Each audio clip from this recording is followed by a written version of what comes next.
Hi student, my self Santosh sir, faculty of account. आज देखेंगे हम प्रैक्टिकल प्रॉब्लम का दूसरा गणित। अमलेंडू एंड समीर ये दो पार्टनर है। इन दोनों पार्टनर ने अपने बिजनेस में एक नए पार्टनर को ऐड किया जिसका नाम है परेश। अब परेश को ऐड करते वक्त कुछ टर्म्स एंड कंडीशन रखे। अब उस प्रॉब्लम में आपको ट्रायल जो बैलेंस शीट है, ओल्ड बैलेंस शीट दी गई, उनकी पुराने साझेदारों की ओल्ड पार्टनर की बैलेंस शीट दी गई है। न्यू पार्टनर को जैसे ही उन्होंने ऐड किए तो उन्होंने उसके सामने कुछ टर्म्स एंड कंडीशन रखे कि तू भैया कैश लाएगा, गुडविल लाएगा, तेरे आने से पहले हमारा इतना बिजनेस हम सेटल करेंगे, उसके बाद में देखो एंट्री देंगे। बट इस गणित में आपको ना तो लेजर करने बोला है ना कुछ, सिर्फ आपको यहाँ पे ओनली जर्नल एंट्रीज बनाने बताया है। जर्नल एंट्रीज बनाने बताया है, लेजर नहीं बोला आपको। ना आपको रिवैल्यूएशन अकाउंट बनाने बोला, ना वह पार्टनर्स कैपिटल अकाउंट बनाने बोला, ना कि balance sheet, new balance sheet भी नहीं बनाने बोला, आपको सिर्फ जर्नल बोला है। अब बोर्ड में जैसे जर्नल पूछता है तो आपको इस जर्नल में अब उसके सामने जो टर्म्स एंड कंडीशन रखे थे, पहली टर्म्स क्या रखे थे कि वो गुडविल लाएगा। गुडविल कितने लाया उसने? गुडविल 16,000 रुपए। 16,000 लाया। किसने लाया? परेश ने। परेश ने गुडविल लाया कितनी? 16,000। तो उसकी एंट्री क्या होंगी? उसने कैश के माध्यम में लाया तो cash account debit to goodwill account कितनी लाया? 16,000। 60,000 नरेशन लगेंगे बीइंग बॉट गुडविल, यानी गुडविल लाने पर। उसके बाद गुडविल जब उसने न्यू पार्टनर ने गुडविल लाया तो उस गुडविल को, जैसा कि मैंने आपको बताया कि न्यू पार्टनर द्वारा लाई गई गुडविल को ओल्ड जो पार्टनर रहते वो आपस में क्या करते? डिस्ट्रीब्यूट करते। अब उसने 16,000 की गुडविल लाया, बट उसमें से 50% अमाउंट ऑफ गुडविल विड्रॉ किया। कितने? ओल्ड पार्टनर ने। ओल्ड पार्टनर ने 50% अमाउंट ऑफ गुडविल क्या किए? विड्रॉ किए। अब 16,000 के 50% बोले तो 8,000। तो 8,000 को जो डिस्ट्रीब्यूट किए उन्होंने ओल्ड पार्टनर ने, तो उसकी एंट्री क्या करते हैं हम? Goodwill account debit to old partner capital account. तो यहाँ पे आपको ओल्ड पार्टनर के नाम लिखना पड़ेगा। ओल्ड पार्टनर कौन है? Amalendu capital account to Sameer capital account. Goodwill आपकी आई थी 8,000, 50% निकाले 8,000। अब उसको अपने रेशियो में बांटेंगे। उनका रेशियो था 3:2। 3:2 में कितना? एक को आएंगे 4,800, दूसरे को आएंगे 3,200। उसके बाद उसने अब गुडविल लाया, उसके गुडविल विड्रॉ भी है, बट उसने अब कैपिटल भी लाया है। न्यू पार्टनर ने कैपिटल लाया। किसने लाया? परेश ने। परेश न्यू पार्टनर है, उसने कैपिटल लाया। कितने लाया? 20,000। अब 20,000 जो कैपिटल लाया वो कैपिटल बिजनेस में ये करेंगे तो किस प्रकार से लाएगा वो? तो उसकी भी एंट्री करके दी हमने, cash account debit to Paresh capital account, क्योंकि परेश ने लाया। परेश ने लाया इसलिए cash account debit to Paresh capital account. कितने है? 20,000। 20,000 लाया है, 20,000 लिखे हमने। नरेशन क्या लिखेंगे? बीइंग बॉट कैपिटल, यानी पूंजी लाने पर। उसके बाद अब कैपिटल लाया। कैपिटल लाने के बाद अब क्या हुआ कि पार्टनर्स को जैसे ऐड करे तो उसके बाद वो क्या करते कि अपने बिजनेस को सेटल करते। अब बिजनेस को सेटल करते तो किस प्रकार से करेंगे? लैंड एंड बिल्डिंग, जो लैंड एंड बिल्डिंग है उसकी वैल्यू उन्होंने की है 60,000। पहले थी कितनी? 50,000। अब किए उन्होंने 60,000। तो कितने बढ़े? 10,000 बढ़े। 10,000 बढ़े यानी अप्रिसिएटेड हो गया। अप्रिसिएट हुआ, मैंने आपको बताया कि जो भी चीज बढ़ती है उसका अकाउंट डेबिट होता है और जहां से बढ़ती है उसका अकाउंट क्या होता है?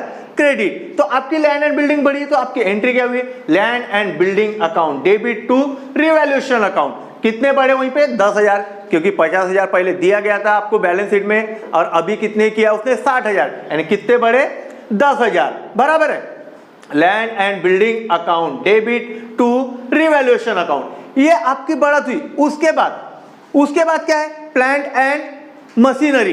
Plant and machinery. अब प्लांट एंड मशीनरी की वैल्यू क्या हुई है? कितनी किया है? कम किया है। प्लांट एंड मशीनरी की वैल्यू क्या किया है? कम किया है। कितनी कम किया है?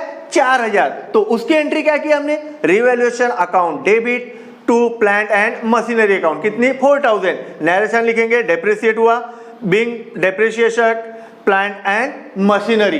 देखो जो भी चीजें आपकी कम हो रही है तो उसकी एंट्री होती है revaluation account debit to assets account. अगर बढ़ रही है तो assets account debit to revaluation account. उसके बाद क्या किया उसने कि स्टॉक। अब स्टॉक पे आया। स्टॉक की वैल्यू क्या किया उसने? बढ़ाया है।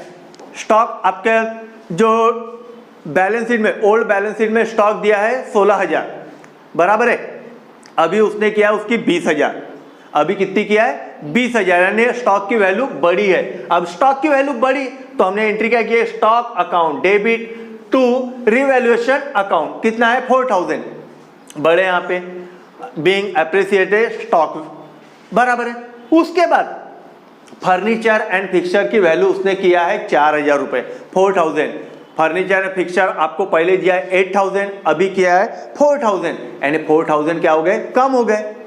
जो नया पार्टनर आने पर उन्होंने क्या किया, फर्नीचर एंड फिक्सचर की जो वैल्यू पहले दी होंगी 8,000, अभी कितनी की उन्होंने 4,000, तो 4,000 किए यानी 4,000 क्या हुए, कम हो गए। तो उसकी एंट्री क्या लिखी हमने, revaluation account debit to furniture account, कितना है 4,000। यहाँ पे फर्नीचर एंड फिक्सचर आएगा, लेकिन यहाँ पे फर्नीचर ही लिखा हूं, तो revaluation account debit to furniture and fixture account, ठीक है, कितना 4,000, ये कम हो गए।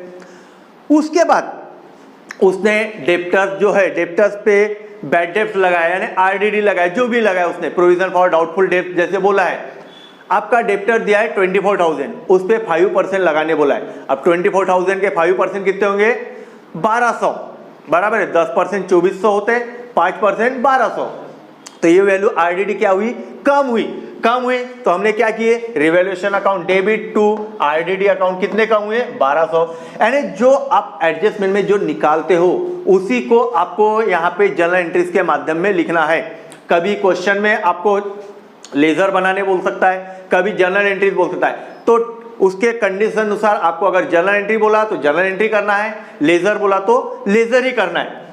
उसके बाद अब आपकी जो एडजस्टमेंट है पूरी खत्म हुई, बट अब हम देखेंगे balance sheet, old balance sheet. Old balance sheet में कैपिटल वगैरह सब कुछ दिया है, उससे अपने को कोई मतलब नहीं है। वहां पे एक देखो लायबिलिटी साइड में जनरल रिजर्व दिया है, जनरल रिजर्व दिया है आपका 20,000।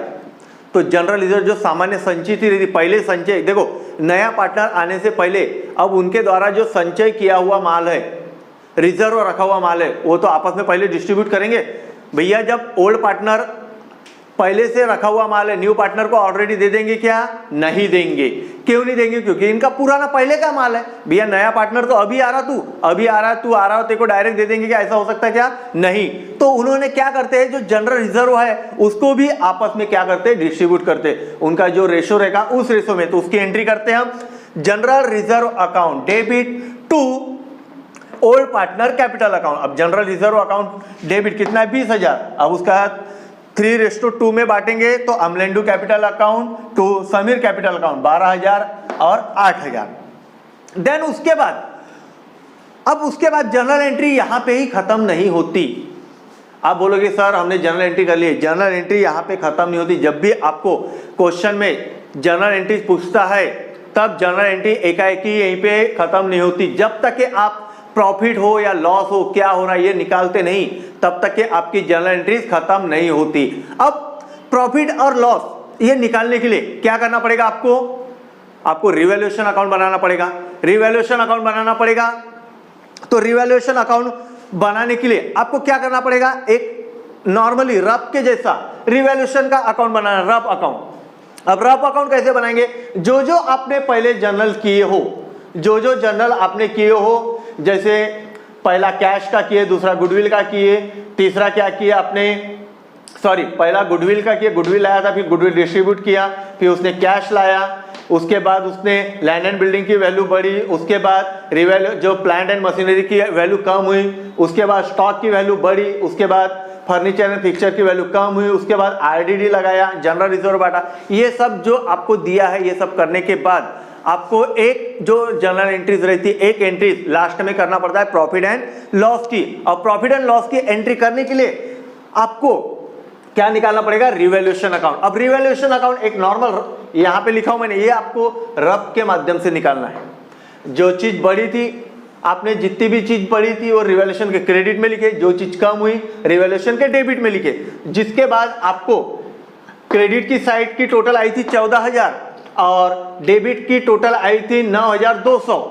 तो आपने 14,000 में से 9,200 जब माइनस किए तो आपका प्रॉफिट आया कितना, 4,800। कितना प्रॉफिट आया, 4,800। अब 4,800 ओल्ड पार्टनर फिर से आपस में बांटेंगे, जो उनका रेशो है 3:2 में, तो एक को आएंगे 2,880, एक को आएंगे 1,920। ये आपको फिर आपकी टोटल आएगी 14,000। जब आपका ये प्रॉफिट हो चाहे लॉस हो, ये निकलेगा तभी आपको एक एंट्री करना पड़ता है, एक एंट्री आपको करना पड़ता है जो कि रहती है प्रॉफिट एंड लॉस की सबसे लास्ट वाली एंट्री। तो आपको यहाँ पे हुआ है प्रॉफिट, आपको इस जो गणित में है इस प्रॉब्लम में आपको क्या हुआ है, प्रॉफिट हुआ है। तो आपको एक एंट्री करना पड़ता है, जो प्रॉफिट हुआ तो उसकी एंट्री होती है रिवैल्यूएशन अकाउंट डेबिट, यहाँ पे 4,800 लिखेंगे। अब जो प्रॉफिट हुआ वो ओल्ड पार्टनर को बांटे हमने, पहला है टू अमलेंडू कैपिटल अकाउंट, दूसरा है to Sameer capital account. Amalendu capital account को आपने दिए 2,880 और समीर कैपिटल अकाउंट को दिए 1,920, क्योंकि ये उसका रेशो था 3:2। तो अब आपने जितनी भी पूरी जर्नल किए हो, जितनी भी आपने जो जर्नल एंट्रीज किए हो, यानी यहाँ पे गुडविल डिस्ट्रीब्यूट की, उसके बाद कैश की, उसके बाद आपने लैंड एंड बिल्डिंग की किए, उसके बाद आपने प्लांट एंड मशीनरी की किए, उसके बाद स्टॉक की किए, उसके बाद आपने फर्नीचर एंड फिक्सचर की किए, उसके बाद आरडीडी जो डेप्टर्स पे लगा उसकी किए, जनरल रिजर्व जो बांटे उसकी किए, और लास्ट में आपने जो प्रॉफिट एंड लॉस, जो भी प्रॉफिट हुआ है तो प्रॉफिट की, लॉस हुआ है तो लॉस की, जो भी हो जाए। यहाँ पे इस गणित में आपको प्रॉफिट हुआ है तो हमने लिखे being profit distributed by old partner, यानी ओल्ड पार्टनर ने प्रॉफिट क्या किए, डिस्ट्रीब्यूट किए। उसके बाद ये सब कुछ होने के बाद आपको एंडिंग में टोटल करना पड़ता है, एंडिंग में टोटल करना पड़ता है पूरे एक से लेके जितनी भी आपकी जर्नल होंगी उस सबकी टोटल, जो भी टोटल आएगी ये आपको टोटल में दोनों साइड इक्वल आना चाहिए। यहाँ पे जैसे कि टोटल आई है 92,000, 92,000, ये आपको टोटल सेम लाना पड़ता है। अब सेम लाना पड़ता है तो आपको ये जितनी भी इधर जो भी है, जो भी आपकी टोटल आई होंगी, जो भी आपका ये आया होगा, ये आपको पूरा यानी अच्छे से ये करना है, और ये आपको पूरी टोटल इक्वलेशन यानी दोनों साइड में क्या करना है, इक्वल लाना है, तभी आपकी जर्नल एंट्री कंप्लीट होती है। आपको अगर ये आपने पूरी जर्नल एंट्रीज किए तो आपको 10 आउट ऑफ 10 मार्क मिलते हैं, 10 आउट ऑफ 10। बट ये जर्नल एंट्री आपको अच्छे से करना है, ऐसा नहीं कि आपको गणित में बताया जाता है कि लेजर करो तो आपने लेजर ही करते, बट आपको ध्यान में रखना है कि जर्नल एंट्री भी दिमाग में फिट करना है। हर एक गणित में चाहे लेजर पूछे चाहे जर्नल पूछे, लेकिन आपकी आदत होना चाहिए कि हर गणित में जर्नल भी करना है और लेजर भी करना है। ओके।